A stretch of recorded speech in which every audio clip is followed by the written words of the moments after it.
Welcome to BS with Joe. This is Brad, or BS. And that's Joe.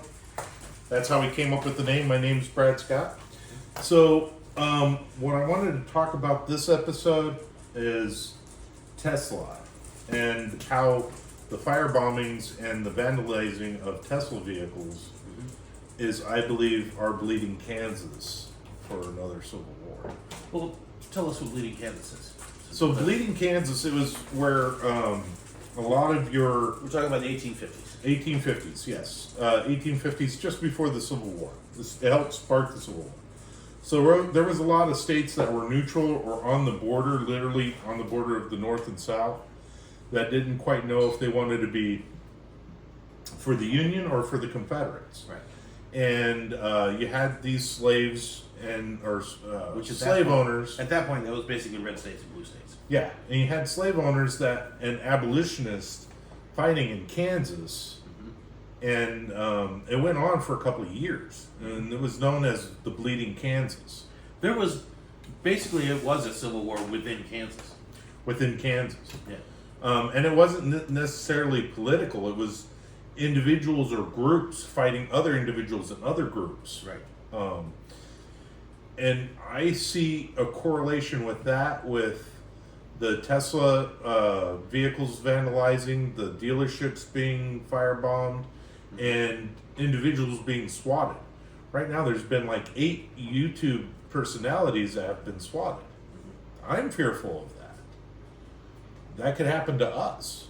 If they could get our private information, I'd say my name, they could go on other things and look me up, and that could possibly happen here. So it's a fear of mine, but also it's what literally could spark a civil war. Yeah. It could lead to. I don't think that our country is headed towards an actual armed civil war, though. It may not be an armed, but it's it could be considered like a cold civil war. Right. Because what you're going to see is you're going to see states fighting other states. You already see this with judiciary, like recently what happened with the Venezuela gangs being deported and the federal judge trying to stop it. Yeah. And that was from a blue state. Right. And you're also going to see blue cities try to fight red states. Well, I mean, one of the things that we're seeing that's contrary to what you're saying is there's been a mass exodus in the last 6 months or so from blue states. Yeah. Towards red states. People are leaving California in droves. People are leaving Illinois like you wouldn't believe. Right. People are leaving New York too. Right. But what that's doing is it's splitting the red and blue. So you're having people who have more of MAGA and Republican beliefs heading towards getting out, going to red Sebastians. Yeah. And you're having individuals who can't stand, all this MAGA flag flying and all this other stuff. They're actually moving out, and they're moving to blue cities and blue states. Yeah. And also, it could be what I see, and DeSantis is doing this, cutting funding for individuals who abuse federal grants or federal or state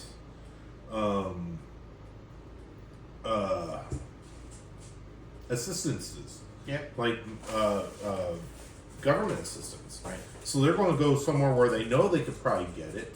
Yeah. Where, DeSantis may cut it here in Florida. He might. Well, he's talking about trimming back quite a bit because...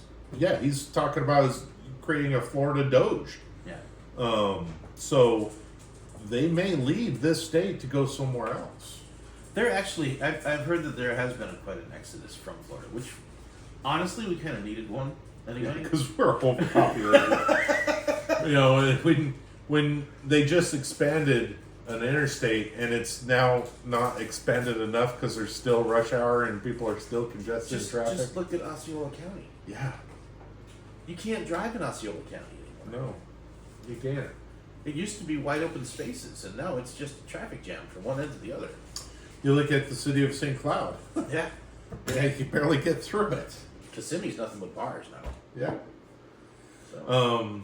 But yeah, but you know, this is where if you continue to have this divide with these different states and cities and areas, you're going to see it could spark into not an actual war, right? But you're going to see conflicts arise. So you're going to see and we're going into summer. And this is a couple of years ago, the Summer of Love, they called it, where George Floyd had all these riots. Right. I foresee that happening once again. So we're on our way to a very violent summer. I hope not. I hope it calms down. I do. But too. I mean, it's silly because the left has really jumped on the Republicans over the January 6th riot thing, which the left actually caused. But that's another story. Yeah, and so you also they were really quick to condemn that, right? And now they're all about vandalize every Tesla you see, right?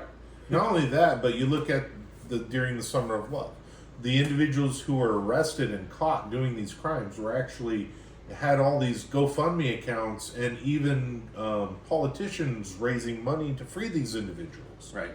So what's that do? That incentivizes them to do it and do it again. They actually made a profit on it. They made a profit on it. Not only that, but I when I watch X and I see a lot of little videos from TikTok of individuals saying we need to get rid of 3 individuals that are causing a lot of problems for everyone, and you can imagine what those 3 individuals are. Mm-hmm.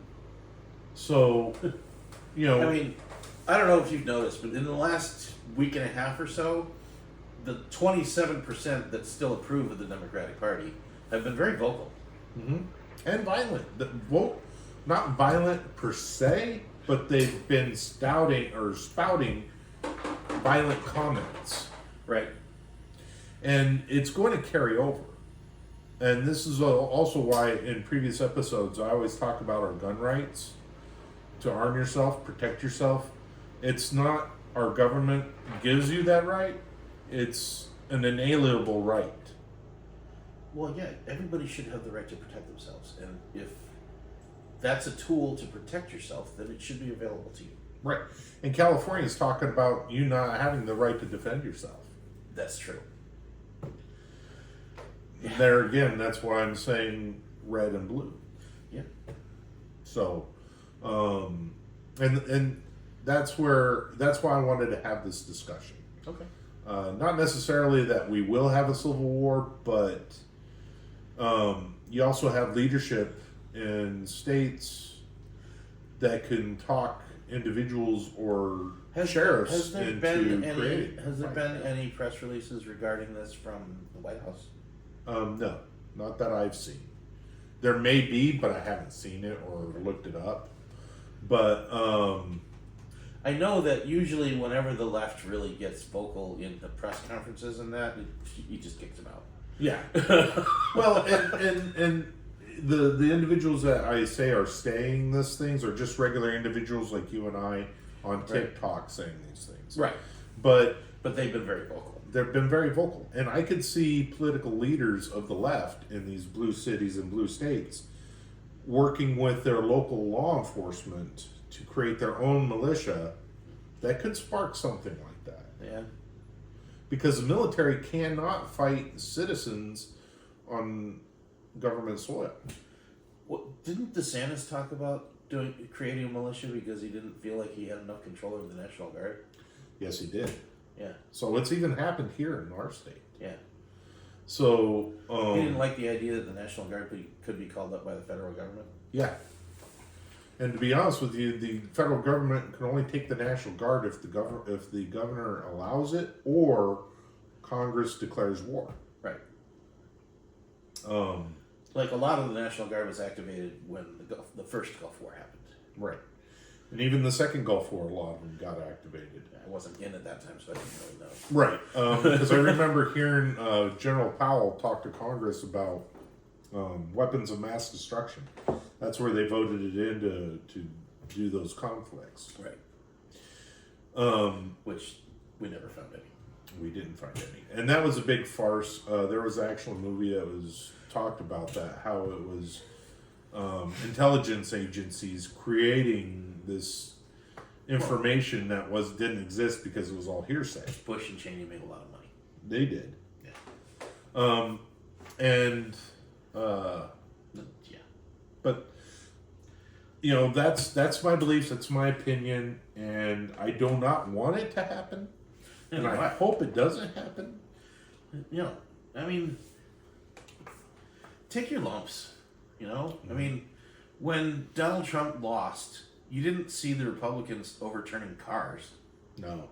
Even during the January 6th things where the police were raiding homes and everything like this, you didn't see the right going and having these huge riots and protests and stuff like that. No. The left would have. The left would have. They emulate themselves for Ukraine. Right. They light themselves on fire for stuff like that. Okay.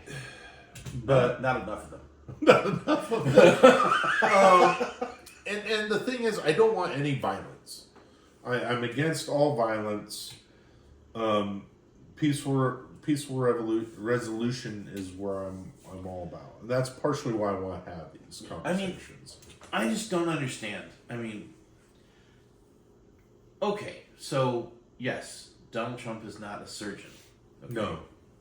He's, instead of using a scalpel, he's using a machete. Well, it's, when you're fighting a zombie horde, what would you much rather have, a machete or a scalpel? I understand that.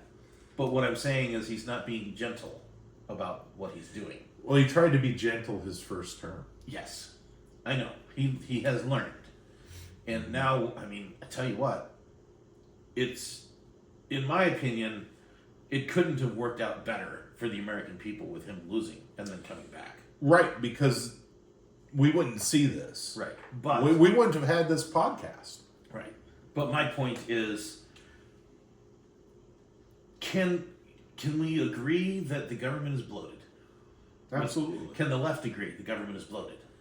I don't think they could agree with that, because they're going to disagree with everything that any Republican agrees with. I just don't get it. Whether you're left or right, you have to see that bureaucracy is out of control. The budget is absolutely ridiculous. Well, you look at the left. The left, they tax and spend, and their only control is with the government. Yeah, because they're going to use the government to control the people, and that's where I really have a fear that if Trump or J.D. Vance or Ron DeSantis or somebody who's a rhino gets into office the next term after Trump, we're going to backslide. And God forbid if a left Democrat gets involved or gets into office. I don't think we would backslide with J.D. Vance. I don't think we would backslide. I don't think he would be as aggressive. He wouldn't be as aggressive because he's going to try to run for another term after his first term. Exactly. But we have to keep the ball rolling towards morality. Yeah. And that's one of the reasons why the right doesn't have these violent spats, because they have a sense of morality with them. The left would argue that they have the morality. Well, yeah, but their morality is, to control other individuals for a better outcome. Yeah. But do you have any more to add to this? I do not. I know it's kind of depressing, but keep a positive outlook. Work to try to make your life and your standing in life 1% better each day. It will do wonders for your morale. Like, share, subscribe, leave a comment. Please do.